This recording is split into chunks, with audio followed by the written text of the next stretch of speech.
ఎట్నో కర్ణాటక ఎన్నికల ప్రచారంలో తెలంగాణ సీఎం రేవంత్ మాట్లాడుతున్నారు. లైవ్ లో చూద్దాం. इसलिए मेरा गुजारिश यहाँ के सेडम के लोगों को, मैं हैदराबाद में रहता हूँ, बगल के तेलंगाना आपको पता है, मेरा असेंबली भी कोडंगल है। आप लोगों को कभी भी जरूरत पड़े मुझे एक आवाज दो, मैं यहाँ हाजिर हूँगा।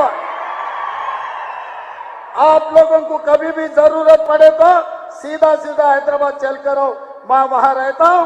आप लोगों के लिए काम करने के लिए, आप लोगों को मदद करने के लिए हमेशा मैं हाजिर रहता हूँ। यही मेरा भाषण खत्म करते हुए मैं आपसे छुट्टी लेता हूँ। जय कांग्रेस, जय जय कांग्रेस। धन्यवाद मित्रों।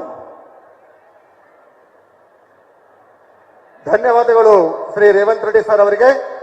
ಈಗ ಭಾರತೀಯ ರಾಷ್ಟ್ರೀಯ ಕಾಂಗ್ರೆಸ್ಸಿನ ರಾಷ್ಟ್ರಾಧ್ಯಕ್ಷರಾದಂತಹ ಸನ್ಮಾನ್ಯ ಡಾಕ್ಟರ್ ಮಲ್ಲಿಕಾರ್ಜುನ್ ಖರ್ಗೆಜಿ ಅವರು ಈ ಬೃಹತ್ ಸಮಾವೇಶವನ್ನ ಉದ್ದೇಶಿಸಿ ಮಾತನಾಡಲಿದ್ದಾರೆ.